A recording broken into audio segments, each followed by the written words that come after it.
Good evening. I'm Shannon Bremen for Brett Baer tonight. We begin with a new warning from President Trump. He says he's perfectly willing to let the government shut down again if his border security plans are not accepted. Chief White House correspondent John Roberts starts us off tonight. Good evening, John. Shannon, good evening to you. With the clock ticking down to the March 5th deadline to get something done on the Dreamers and the government set to run out of money again on Thursday evening, the president appeared to roll those two things together into a threat that seemed to take everyone in Washington by surprise. Chairing a meeting on strategy to confront the notorious Hispanic gang MS-13, President Trump threw a bomb into talks on a budget deal, saying if he can't get an agreement on immigration reform, he's happy to have another government shutdown. I would shut it down over this issue. If we don't straighten out our border, we don't have a country. Without borders, we don't have a country.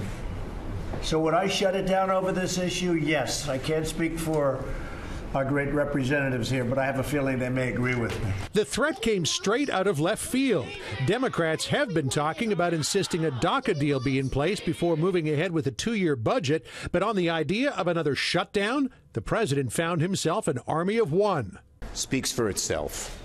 We had one Trump shutdown. Nobody wants another, maybe except him. White House Chief of Staff John Kelly today warned Democrats time is running out to get a deal on DACA and immigration reform, that the president is not likely to extend the deadline past March 5th, despite what the president said in Davos just 12 days ago. We'll get it solved. And if we need a little more time, we'll take a little more time. I want to get the problem solved correctly. Kelly also raised eyebrows when he took a shot at DACA-eligible illegal immigrants who haven't signed up for the program. The difference between 690 and 1.8 million were the people that some would say were too afraid to sign up, others would say were too lazy to get off their asses, but they didn't sign up. At the White House briefing today, the press secretary had deflector shields on full when asked about it.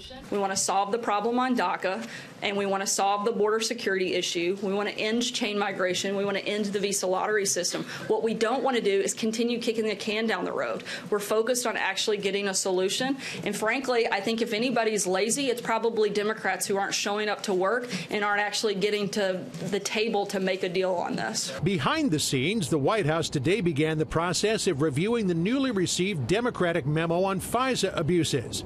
Its author, the Democratic ranking member of the House Intelligence Committee, said he's concerned with what the White House may do with it. What I'm more concerned about, Allison, is that they make political redactions. That is, not redactions to protect sources or methods, which we've asked the Department of Justice and FBI to do, but redactions to remove information they think is unfavorable to the president. That could be a real problem. Sources who have read the memo tell Fox News it contains several references that go to sources and methods that will likely need to be redacted. Republicans suspect their inclusion was intentional to force the White House to make changes that Democrats could later claim showed a double standard, since the White House made no changes to the Republican memo. The White House insists the process for the Democratic memo will be identical to that of the Republican document. He met with the Deputy Attorney General, Rod Rosenstein, within the last hour to discuss some of the differences between the two memos. And we are undergoing the exact same process that we did with the previous memo, in which it will go through a full and thorough legal and national security review. Adam Schiff has already laid down a marker insisting that any political redactions would show nothing more than White House stonewalling, forcing him to seek another venue through which he could release his memo, though it's unlikely such efforts would bear fruit in time to really matter. Shannon? All right, John Roberts live for us in the White House. Thank you, John.